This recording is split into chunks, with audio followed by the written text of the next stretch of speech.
ಸಮಯದಲ್ಲಿ ಸಂಸ್ಕೃತ ಮಾಧ್ಯಮದಲ್ಲಿ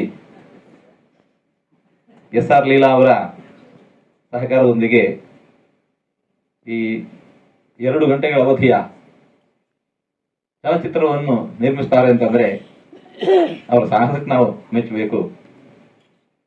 ಒಂದು ಮಾತು, ಸಂಸ್ಕೃತ ಅನ್ನುವಂತಹದ್ದು ಅದು ಅಂತರ್ದೇಶೀಯ ದೇಶಾಂತರಕ್ಕೂ ಕೂಡ ಸಲ್ಲುವಂತಹ ಭಾಷೆ, ದೇಶಾಂತರಗಳಲ್ಲೂ ಸಲ್ಲುವ ಭಾಷೆ. ಹಾಗಾಗಿ ಈ ಚಿತ್ರಕ್ಕೆ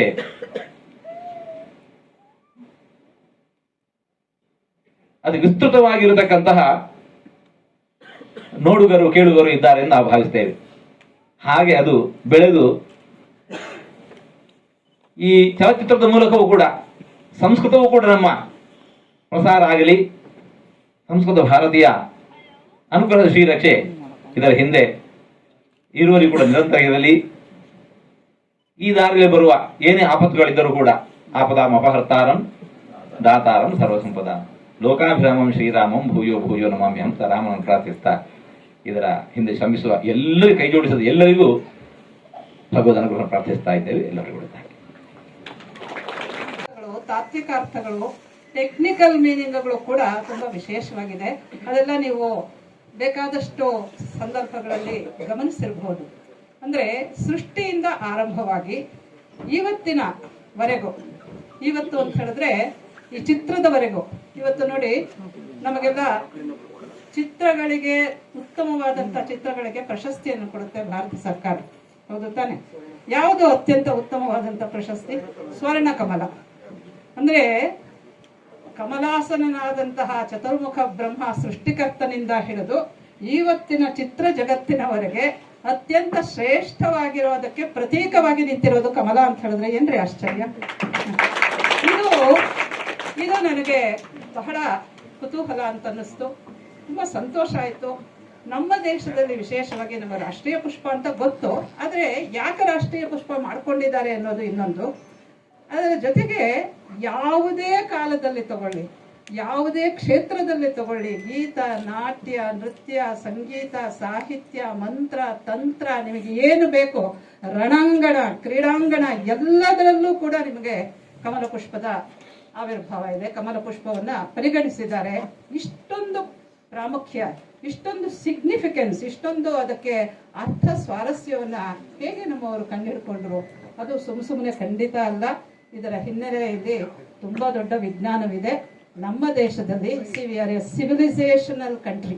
ಅಂದ್ರೆ ಸಹಸ್ರ ವರ್ಷಗಳಿಂದ ನಡೆದು ಬಂದಿರುವಂತಹ ಒಂದು ನಾಗರಿಕತೆ ಇದು, ಸಭ್ಯತೆ, ಸಂಸ್ಕೃತಿ. ಇದರ ಪ್ರತಿಯೊಂದು ಹಂತದಲ್ಲೂ ಕೂಡ ಕಮಲ ಪುಷ್ಪದ ಆ ಸೊಗಸನ್ನ ಅಷ್ಟೇ ಅಲ್ಲ, ಸೊಗಸು ಎಲ್ಲರಿಗೂ ಗೊತ್ತು, ಆದ್ರೆ ಆ ಸ್ವಾರಸ್ಯವನ್ನ, ಅದರ ತಾತ್ವಿಕ ಅರ್ಥಗಳನ್ನ ಗ್ರಹಿಸಿರೋದು ತುಂಬಾ ಆಶ್ಚರ್ಯಕರವಾಗಿ ಕಾಣಿಸ್ತು ನನಗೆ. ಆದ್ದರಿಂದ ಇದನ್ನ ಒಟ್ಟಾಗಿ ಹೇಳಿದ್ರೆ ಜನರಿಗೆ ಸಂತೋಷ ಆಗ್ಬಹುದು, ಚೆನ್ನಾಗಿರ್ಬಹುದು ಅನ್ನೋ ರೀತಿಯಲ್ಲಿ ಅದನ್ನೆಲ್ಲ ಕಲೆ ಹಾಕಿ ಒಂದು ಚಿತ್ರವನ್ನಾಗಿ ಮಾಡಿದ್ವಿ. ಇನ್ನು ಒಂದೇ ಒಂದು ಮಾತನ್ನ ನಾನು ಹೇಳಿ ನಿಲ್ಲಿಸ್ತೀನಿ. ನಾನು ಸಾವಿರಾರು ವರ್ಷಗಳು ಅಂತ ನಮ್ಮ ಸಂಸ್ಕೃತಿಯ ಬಗ್ಗೆ, ನಮ್ಮ ಸಭ್ಯತೆಯ ಬಗ್ಗೆ, ಭಾರತ ದೇಶದ ಇತಿಹಾಸದ ಬಗ್ಗೆ ಹೇಳ್ಕೊತೀವಿ. ಇದಕ್ಕೆ ಪ್ರೂಫ್ ಇವತ್ತು ಸಿಕ್ಕಿದೆ. ನೋಡಿ, ಮಹಾಭಾರತದಲ್ಲಿ ಪದ್ಮವ್ಯೂಹ ಇದೆ. ಆ ಪದ್ಮವ್ಯೂಹನೇ ಚಕ್ರವ್ಯೂಹ. ದ್ರೋಣ ಪರ್ವದಲ್ಲಿ ಪದ್ಮವ್ಯೂಹದ ಪ್ರಸ್ತಾಪ ಬರುತ್ತೆ. ಅದನ್ನೇ ಪದ್ಮವ್ಯೂಹೋ ಮಹಾರಾಜ ಆಚಾರ್ಯೇಣ ಅಭಿಕಲ್ಪಿತ ಅಂತ ಹೇಳ್ತಾನೆ. ಅದರಲ್ಲಿ ತತ್ರ ಪದ್ಮೋಪಮಾ ರಾಜಾನಃ ತತ್ರ ನಿವೇಶಿತ ಸರ್ವೆ ಅಂತ ಹೇಳ್ತಾರೆ. ಅಂದ್ರೆ ಪದ್ಮವ್ಯೂಹ ಅಂತ ಮಾಡಿ, ಚಕ್ರವ್ಯೂಹ, ಅದರಲ್ಲಿ ಪದ್ಮದ ಆಕಾರದಲ್ಲಿ ಅಲ್ಲಲ್ಲಿ ರಾಜರನ್ನೆಲ್ಲ ನಿಲ್ಲಿಸಿದ್ರು, ಅಂದ್ರೆ ವಾರಿಯರ್ಸ್. ಅಂಥದ್ರಲ್ಲಿ ಸಿಕ್ಕಾಕೊಂಡು ಹೊರಗೆ ಬರೋಕ್ ಆಗದೆ ಇರೋ ಹಾಗೆ ಅಭಿಮನ್ಯು ವಧೆ ಆಗ್ತಾನೆ. ಅದೆಲ್ಲ ನಮ್ಗೆ ಗೊತ್ತೇ ಇದೆ. ಈಗ ಯಾಕೆ ಇದನ್ನು ಪ್ರಸ್ತಾಪ ಮಾಡ್ತಿದ್ದೀನಿ ಅಂತ ಹೇಳಿದ್ರೆ, ಮಹಾಭಾರತದ ಕಾಲ ಯಾವುದು? ಇತ್ತೀಚೆಗೆ ನೀಲೇಶ್ವರಕ್ಕೆ, ಇತ್ತೀಚೆಗೇನೆಲ್ಲ 10-15 ವರ್ಷ ಆಯಿತು. ಈ ಮಹಾಭಾರತ ಮತ್ತು ರಾಮಾಯಣನ ಪ್ಲೀಸ್ ಬೇರ್ ವಿತ್ ಮೀ, ಯಾಕಂದ್ರೆ ಇದು ಬಹಳ ಮುಖ್ಯವಾಗಿರುವಂಥ ವಿಚಾರ ಅಂತ ಹೇಳ್ತಾ ಇದ್ದೀನಿ. ನಾವು ಪುರಾಣ ಅಂತ ಹೇಳೋದಿಲ್ಲ. ನೋಡಿ, ಪಾಶ್ಚಾತ್ಯರು ನಮ್ಮನ್ನು ಅಧ್ಯಯನ ಮಾಡಿದಂಥವರು, ನಾವು ಅದೃಷ್ಟವೋ ಏನೋ ಒಟ್ಟಿನಲ್ಲಿ ಸಾವಿರಾರು ವರ್ಷಗಳ ಕಾಲ ಗುಲಾಮರಾಗಿದ್ವಿ. ಅದರಿಂದ ನಮ್ಮ ಕಥೆಯನ್ನು ಅವ್ರು ಹೇಳಿದ್ದಾರೆ. ಆ ಕಥೆಯನ್ನೇ ನಾವು ಇದುವರೆಗೂ ನಂಬ್ಕೊಂಡು ಬಂದಿದ್ದೀವಿ. ಆದರೆ ಇವತ್ತಿನ ದಿವಸ ನಮ್ಮವರು ನಮ್ಮ ಕಥೆಯನ್ನ ಹೇಳೋದಕ್ಕೆ ಆರಂಭ ಮಾಡಿದ್ದಾರೆ. ಮತ್ತೆ ಅದರ ಬಗ್ಗೆ ಸಾಕಷ್ಟು ಸಂಶೋಧನೆಯನ್ನ ಮಾಡಿದ್ದಾರೆ. ನೀಲೇಶ್ ವೋಕ್ ಅನ್ನೋರು ಮಹಾಭಾರತದ ಕಾಲವನ್ನ ಸುಸ್ಪಷ್ಟವಾಗಿ ಸಕಲ ಆಧಾರಗಳನ್ನ ಒದಗಿಸಿ ನಿರ್ಣಯ ಮಾಡಿದ್ದಾರೆ. ಅದು ಯಾವುದು ಅಂತ ಹೇಳಿದ್ರೆ, ಕುರುಕ್ಷೇತ್ರ ಯುದ್ಧ ನಡೆದಿದ್ದು 5561 BC ನಲ್ಲಿ. ಇವತ್ತಿಗೆ ಎಷ್ಟಾಯ್ತು? 7586 ವರ್ಷ ಆಗುತ್ತೆ. ಅರ್ಥ ಆಯ್ತಾ? ಇದರಲ್ಲಿ ಪದ್ಮವ್ಯೂಹ ಬಂದಿದೆ ಅಂತ ಹೇಳಿದ್ರೆ 7000 ಹಿಂದಿನ ವರ್ಷದ. ಇದಕ್ಕೆ ನೀವು ಇದೆಲ್ಲ ನೋಡ್ಬೋದು, ಪ್ರಾಚ್ಯಮ್ ಅನ್ನೋದ್ರಲ್ಲಿ ಅದು ಸಿನಿಮಾ ಇದೆ, ಅದನ್ನ ನೋಡ್ಬೋದು. ಏನೇನು ಆಧಾರಗಳನ್ನು ಒದಗಿಸ್ಕೊಂಡಿದ್ದಾರೆ ಅವರು ಅಂತ ಹೇಳಿದ್ರೆ, ಈ ವೆದರ್ ಈಗ ನೋಡಿ, ಮಹಾಭಾರತದಲ್ಲಿ ನಮ್ಗೆಲ್ಲರಿಗೂ ಗೊತ್ತಿದೆ, ಕೃಷ್ಣ ನಿರ್ಯಾಣ ಆಗುತ್ತೆ, ಕೃಷ್ಣ ದ್ವಾರಕೆ ಸಮುದ್ರದಲ್ಲಿ ಮುಳುಗೋಗುತ್ತೆ ಅಲ್ವಾ. ಅದನ್ನ ನೋಡಿ, ನಾವು ಕರ್ನಾಟಕದವರು ಬಹಳ ಹೆಮ್ಮೆಯಿಂದ ಹೇಳ್ಕೋಬೇಕು. ಡಾಕ್ಟರ್ SR ರಾವ್ ಅವರು ಮರೀನ್ ಆರ್ಕಿಯಾಲಜಿ, ಸಾಮುದ್ರಿಕ ಉತ್ಖನನ ಶಾಸ್ತ್ರದ ಒಂದು ಮೇರು ಆಗಿದ್ದಂಥವರು. ಇಲ್ಲ JP ನಗರದಲ್ಲಿ ಮನೆ ಅವರದ್ದು. ನಮ್ಮ ಡಾಕ್ಟರ್ SR ರಾವ್ ಅವರು ಆರಂಭಿಸಿದ್ರು 80ರ ದಶಕದಲ್ಲಿ. ಚೆನ್ನಾಗಿ ನೆನಪು ಇಟ್ಕೊಳ್ಳಿ. ಯಾಕೆ ಅಂತ ಹೇಳಿದ್ರೆ, ನಮ್ಗೆಲ್ಲರಿಗೂ ಕೂಡ ಮಹಾಭಾರತ ಕಟ್ಟು ಕಥೆ ಅಲ್ಲ, ಕಲ್ಪಿತ ಕಥೆ ಅಲ್ಲ, ಬರೀ ಕಥೆ ಅಲ್ಲ ಅಂತ ಸ್ಪಷ್ಟ ಆಗಿತ್ತು. ಯಾಕೆ ಅಂತ ಹೇಳಿದ್ರೆ, ನಮ್ಮ ಸಂಪ್ರದಾಯದಲ್ಲಿ ಪುರಾಣವನ್ನು, ರಾಮಾಯಣ ಮಹಾಭಾರತವನ್ನು ಬೇರೆ ಬೇರೆ ಹೇಳಿದ್ದಾರೆ. ಇತಿಹಾಸ ಪುರಾಣಾಭ್ಯಾಂ ವೇದಾರ್ಥಂ ಸಮುಪಬ್ರಹ್ಮಯೇತ್ ಅನ್ನೋ ಒಂದು ಮಾತಿದೆ. ಇತಿಹಾಸ ಅಂತ ಹೇಳಿದ್ರೆ ರಾಮಾಯಣ ಮಹಾಭಾರತಕ್ಕೆ ಹೆಸರು. ಅದರಿಂದ ಅದನ್ನ ತಪ್ಪಿಸ್ಬಿಟ್ಟು ಅದರ ಬೇರೆ ಬೇರೆ ಏನೋ ಕಲ್ಪಿತವಾದಂತಹ ವಿಚಾರಗಳಿದೆ ಅಂತ ಹೇಳ್ಬಿಟ್ಟು ಅದನ್ನೇ ಪೂರ್ಣ ಕಲ್ಪಿತ ಅಂತ ಮಾಡ್ಬಿಟ್ಟಿದ್ರು. ಅದರಿಂದ it's not so. Ramayana Mahabharata ಎರಡು ಕೂಡ ಇತಿಹಾಸ. ಅಂದ್ರೆ ಶ್ರೀಕೃಷ್ಣ ಇದ್ದ, ಕೃಷ್ಣನ ಆಯುಸ್ಸು ಎಷ್ಟು ಅನ್ನೋದನ್ನ ಇವತ್ತು ನೀಲೇಶ್ ವೋಕ್ ಹೇಳ್ತಾರೆ. 100 ವರ್ಷಗಳ ಹಿಂದೆನೆ ಆಚಾರ್ಯ ಮಧ್ವರು ತಮ್ಮ ಮಹಾಭಾರತ ತಾತ್ಪರ್ಯ ನಿರ್ಣಯದಲ್ಲಿ ಶ್ರೀಕೃಷ್ಣ ಭಗವಂತನ ಮನುಷ್ಯಾಯುಷ್ಯ 120 ವರ್ಷ ಅನ್ನೋದನ್ನ ಸ್ಪಷ್ಟಪಡಿಸಿದ್ದಾರೆ. ಈ ಒಂದು ಆಧಾರ ಕೂಡ ಅದು ಸಮರ್ಥನೆ ಆಗುತ್ತೆ ಅಂತ ನೀಲೇಶ್ ವೋಕ್ ಹೇಳ್ತಾರೆ. ತುಂಬಾ ಅದ್ಭುತವಾಗಿರುವಂಥದ್ದು. ಹೀಗೆ ಇದಕ್ಕಿಂತ ಹಳೆಯದು ಋಗ್ವೇದ. ಇದಕ್ಕಿಂತ ಹಳೆಯದು ಅಂದ್ರೆ ಇನ್ನೂ 2000-3000 ವರ್ಷ ಹೋಗುತ್ತೆ, ಅಂದ್ರೆ 10,000 ವರ್ಷ ಆಗೋಗುತ್ತಲ್ರಿ. ಅವತ್ತಿಂದ ಇವತ್ತಿನವರೆಗೆ ಈಗ ತಾನು ಕೇಳಿದ್ರಿ ಶ್ರೀ ಸೂಕ್ತವನ್ನ, ಪದ್ಮೇ ಸ್ಥಿತಾಂ ಪದ್ಮವರ್ಣಾಂ ಪದ್ಮ, ಎಲ್ಲ ಪದ್ಮವೇ. ಏನು, ವಾಟ್ ಈಸ್ ದಿಸ್ ಸಿಗ್ನಿಫಿಕೆನ್ಸ್? ಇಷ್ಟು ಡಾಮಿನೆಂಟ್ ಉಪಸ್ಥಿತಿ, ಪ್ರೆಸೆನ್ಸ್ ಆಫ್ ಲೋಟಸ್ ಯಾಕೆ ಅನ್ನೋದು ನನಗೆ ಬಹಳ ಬಹಳ ಕಾಡಿದಂಥದ್ದು.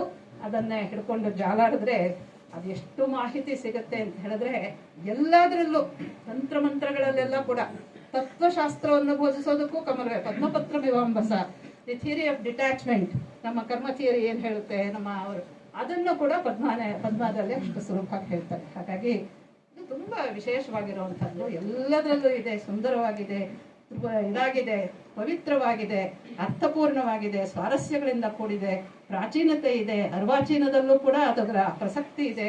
ಅದರಿಂದ ಈ ಪುಷ್ಪದ ಬಗ್ಗೆ ಸಿನಿಮಾ ಮಾಡಲೇಬೇಕು ಅಂತ ಹೇಳಿ ನಾವಿಬ್ಬರು ಕೈ ಹಾಕಿ ಅದಕ್ಕೆ ಇವತ್ತು ಸಿನಿಮಾ ಆಗಿ ನಮ್ಮ ಕಣ್ಣು ಮುಂದೆ ನಿಂತಿರೋದು ನನಗಂತೂ ಬಹಳ ಬಹಳ ಸಂತೋಷಕರವಾದಂತಹ ಪ್ರಸಂಗ. ನಿಮಗೂ ಕೂಡ ಹಾಗೆ ಅಂತ ಅನ್ಕೊಂಡಿದ್ದೀನಿ. ಅದನ್ನ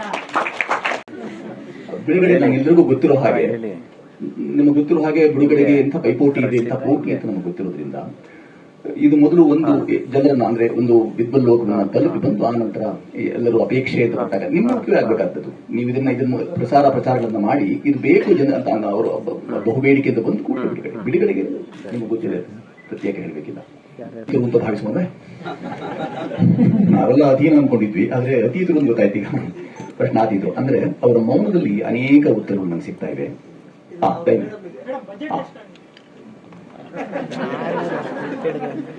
ಇದು ಸಾಮಾನ್ಯವಾಗಿ ಪ್ರಶ್ನೆ ನಾವು ಟ್ಯಾಕ್ಸ್ ಭಯ ಆಗ್ತಾ ಇದೆ ನೋಡಿ, ತುಂಬಾ ಆಗಿದೆ ಅಂದ್ಬಿಟ್ಟು.